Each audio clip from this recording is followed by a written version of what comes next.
ഈ തെരഞ്ഞെടുപ്പിൽ നമ്മൾ തന്നെ നേരത്തെ റിപ്പോർട്ട് ചെയ്തതാണ്. ഏതാണ്ട് 30-ലധികം സീറ്റുകളിൽ വലിയ പോരാട്ടം, ശക്തമായ പോരാട്ടം നടത്താൻ BJP ശ്രമിക്കുന്നു.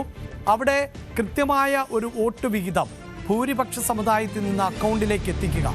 ഇതുവരെയുള്ള ഒരു തെരഞ്ഞെടുപ്പുകളുമായി താരതമ്യം ചെയ്യുമ്പോൾ ഈ തെരഞ്ഞെടുപ്പിൽ ഭൂരിപക്ഷ വോട്ടുകൾ എങ്ങനെ പ്രതിഫലിക്കുമെന്നാണ് BJP കണക്കാക്കുന്നത്. ഈഴവ വോട്ടുകൾ അതുകൊണ്ട് തന്നെ BJPക്ക് ഈ തെരഞ്ഞെടുപ്പിൽ എത്രത്തോളം നിർണായകമാണ്? തീർച്ചയായും അഭിലാഷ്, 2015 മുതൽ ഈഴവ വോട്ടുകളിലെ കടം ചെല്ലാൻ NDA നടത്തിയ, പ്രത്യേകിച്ച് BJP നടത്തിയ ഒരു രാഷ്ട്രീയ പരീക്ഷണമായിരുന്നു BDJS എന്ന പാർട്ടി. നമുക്കറിയാം, BJPയുടെ ആശീർവാദത്തോടെ, ഒപ്പം വെള്ളാപ്പള്ളി നടേശന്റെയും ആശീർവാദത്തോടെ വെള്ളാപ്പള്ളിയുടെ മകനെ അധ്യക്ഷനായിക്കൊണ്ട് രൂപീകരിക്കപ്പെട്ട ഒരു പാർട്ടിയാണ്. ആദ്യഘട്ടത്തിലൊക്കെ കുട്ടനാട് പോലെയുള്ള സീറ്റുകളിൽ മത്സരിച്ച് വലിയ തോതിലുള്ള വോട്ട് വിഹിതം നേടിയെടുക്കാൻ BDJSന് സാധിച്ചു എന്നുള്ളത് നമ്മൾ ഈ ഘട്ടത്തിൽ ഓർത്തെടുക്കണം. പക്ഷേ പതുക്കെ ഇങ്ങോട്ട് ഈ BDJSന്റെ പ്രസക്തി കേരള രാഷ്ട്രീയത്തിൽ കുറഞ്ഞു വരുന്ന ഒരു പശ്ചാത്തലം ഉണ്ട്. കഴിഞ്ഞ തദ്ദേശ തെരഞ്ഞെടുപ്പിൽ 300ഓളം സീറ്റുകളിൽ കേരളത്തിൽ മത്സരിച്ച BDJSന് 5 സീറ്റുകളിൽ താഴെ മാത്രമാണ് നേടാനായത് എന്നുള്ളത് ഒരു പ്രത്യേകതയാണ്. പക്ഷേ അവിടെ നമ്മൾ നോക്കിക്കാണേണ്ടത്, BJP എന്താണോ BDJSനെ ഒപ്പം കൂട്ടിയത് കൊണ്ട് ലക്ഷ്യം വെച്ചത് അത് ഏതാണ്ട് സാധിച്ചെടുക്കാൻ BJPക്ക് സാധിച്ചു എന്നുള്ളതാണ്. കാരണം നമുക്കറിയാം, BJPയുടെ പ്രധാനപ്പെട്ട 2 അജണ്ടകൾ കേരളത്തിൽ കഴിഞ്ഞ കുറേ നാളുകളായി നടപ്പിലാക്കി വരുന്നതിൽ ഒന്ന് ക്രിസ്ത്യൻ ഔട്ട്റീച്ച്, ക്രിസ്ത്യൻ വിഭാഗങ്ങൾക്കിടയിൽ സ്വാധീനം ചെലുത്തുക എന്നുള്ളതായിരുന്നു. അത് പക്ഷേ കഴിഞ്ഞ തദ്ദേശ തെരഞ്ഞെടുപ്പിലൊക്കെ കാര്യമായ ഫലം കണ്ടില്ല എന്ന വിലയിരുത്തൽ പാർട്ടിക്ക് തന്നെയുണ്ട്. അതുകൊണ്ട് തന്നെയാണ് ഈ അരമനകളിൽ പോകാതെ താഴെത്തട്ടിലുള്ള ക്രിസ്ത്യൻ ആളുകളുമായി, ജനതയുമായി സംസാരിച്ച് അവരെ ഒപ്പം നിർത്തണം എന്നുള്ള നിർദ്ദേശം നേതാക്കൾക്കും പ്രവർത്തകർക്കും മറ്റും BJPയുടെ കോർ കമ്മിറ്റി യോഗം നൽകിയിരിക്കുന്നത് എന്നുള്ളതാണ്. മറുവശത്ത് ഈഴവ വോട്ടുകളുമായി ബന്ധപ്പെട്ട് നമുക്കറിയാം, ഈഴവ വോട്ടുകളുടെ സ്വാധീന മേഖലയായ ആലപ്പുഴ പോലെയുള്ള സ്ഥലത്ത് വലിയ മുന്നേറ്റം BJPക്ക് കഴിഞ്ഞ തെരഞ്ഞെടുപ്പിലൊക്കെ ഉണ്ടാക്കാൻ സാധിച്ചു എന്നുള്ളത് പ്രധാനപ്പെട്ട ഒന്നാണ്. ശോഭാ സുരേന്ദ്രൻ അവിടെ ലോക്സഭാ തെരഞ്ഞെടുപ്പിൽ മത്സരിച്ചപ്പോൾ ഉണ്ടാക്കിയ ഒരോളം ചെറുതല്ല.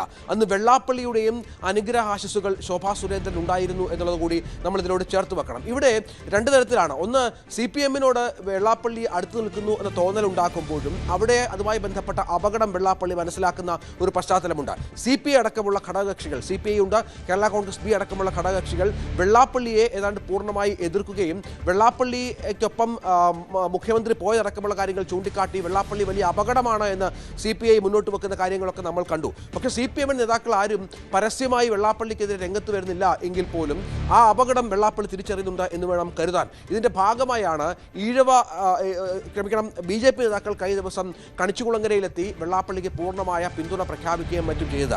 ഇനിയും ഈ പിന്തുണ തുടരാൻ തന്നെയാണ് BJPയുടെ തീരുമാനം എന്നറിയുന്നു. വെള്ളാപ്പള്ളിയുടെ മനസ്സ് എന്താണെന്ന് അദ്ദേഹം വ്യക്തമാക്കിയിട്ടില്ല. പക്ഷേ പലപ്പോഴും BJPക്കൊപ്പം ആയിരുന്നില്ല എങ്കിലും പാതി മനസ്സോടെ അങ്ങനെ ഒരു സംവിധാനത്തിലേക്ക് പോകുന്നതിന് മടിയുള്ള ഒരാൾ കൂടിയല്ല വെള്ളാപ്പള്ളി. അവിടെയാണ് അദ്ദേഹത്തിൻ്റെ മകൻ അധ്യക്ഷനായ, അദ്ദേഹത്തിൻ്റെ കൂടെ അനുഗ്രഹായുസ്സുള്ള BDJS എന്ന പ്രസ്ഥാനത്തിൻ്റെ പ്രസക്തി വരുന്നത്.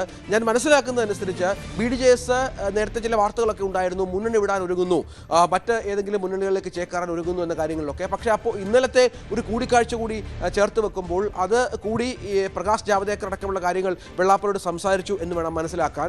സ്വാഭാവികമായും BDJS ഉടൻ മുന്നണി വിടാനുള്ള സാഹചര്യം ഇല്ല, NDAക്കൊപ്പം ഉറച്ചു നിൽക്കുമെന്നുള്ള ഉറപ്പ് കൂടി വാങ്ങിക്കൊണ്ടാണ് BJP നേതാക്കൾ കടിച്ചുകുളങ്ങര വിട്ടത് എന്നാണ് മനസ്സിലാക്കേണ്ടത്. ഏതായാലും BJP നേരത്തെ പറഞ്ഞതുപോലെ BJP ലക്ഷ്യം വെച്ച വലിയ ഒരു സംവിധാനമുണ്ട്.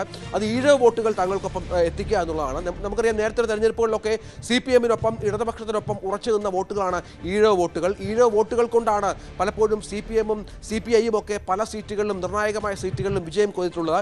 അവിടെ കടന്നു കയറാൻ BJPക്ക് സാധിച്ചതിൻ്റെ വളരെ പ്രധാനപ്പെട്ട കാര്യം ഈ ഈഴവ വോട്ടുകളെ തങ്ങൾക്കൊപ്പം എത്തിക്കാൻ സാധിച്ചു എന്നുള്ളതാണ്. അവിടെയാണ് ഇനിയും ഉള്ള നാളുകളിലും അതേപോലെ തന്നെ കാര്യങ്ങൾ മുന്നോട്ട് പോവുകയും വെള്ളാപ്പള്ളിയെയും തുഷാറിനെയും BDJSനെ ഒപ്പം നിർത്തിക്കൊണ്ടുള്ള കരുക്കൾ BJP നീക്കുകയും ചെയ്യുമെന്ന കാര്യം വ്യക്തമാകുന്നത്. യെസ്, അതാണ്. അതായത് NDAക്കൊപ്പം തന്നെ BDJS തുടരും എന്നതിൽ ഉറപ്പ് വാങ്ങാൻ സാധിച്ചിട്ടുണ്ട് ജാവ്ദേക്കറിന് എന്നാണ് മനസ്സിലാക്കുന്നത്. അപ്പോഴും പ്രേക്ഷകരെ ഓർമ്മിപ്പിക്കാനുള്ളത്, ആദ്യമായല്ല ഈഴവ സമുദായത്തിൽ നിന്ന് ഒരു പൊളിറ്റിക്കൽ പാർട്ടി ഉണ്ടാകുന്നത്. അങ്ങനെ ഒരു പാർട്ടി SRP എന്ന ലേബലിൽ ഉണ്ടായിരുന്നു. നായർ സമുദായത്തിൽ നിന്ന് NDP എന്ന പൊളിറ്റിക്കൽ പാർട്ടി ഉണ്ടായിരുന്നു. ഒപ്പം DLP എന്ന പൊളിറ്റിക്കൽ പാർട്ടി ഉണ്ടായിരുന്നു. അന്നൊന്നും വലിയ തോതിൽ മുന്നേറ്റം നടത്താൻ ഈ മതസംഘടനകളുടെ പാർട്ടികൾക്ക് സാധിച്ചിട്ടില്ല എങ്കിൽ ഇപ്പോഴും ഈ ബഹുഭൂരിപക്ഷം വരുന്ന, അതായത് ഭൂരിപക്ഷ സമുദായത്തിലെ മത മേലധ്യക്ഷന്മാർ അല്ലെങ്കിൽ മത നേതാക്കൾ പറയുന്നിടത്ത് വോട്ടുകൾ രേഖപ്പെടുത്തുന്ന ഒരു ചരിത്രമല്ല നമുക്ക് മനസ്സിലാക്കാൻ സാധിക്കുന്നത്. എങ്കിൽ പോലും ഇവർക്ക് ചെറിയ തോതിലെങ്കിലും സ്വാധീനം ചെലുത്താൻ സാധിക്കും. അതുകൊണ്ട് തന്നെയാണ് UDF-ഉം LDF-ഉം വെള്ളാപ്പള്ളിയുടെ പരാമർശങ്ങളെ അടക്കം വിമർശിക്കുകയും കൈവിടുകയും ചെയ്യുന്ന സമയത്ത് BJP അതിനെ ഒരു അവസരമാക്കി മാറ്റാൻ നോക്കുന്നത് എന്ന് വേണം മനസ്സിലാക്കാൻ.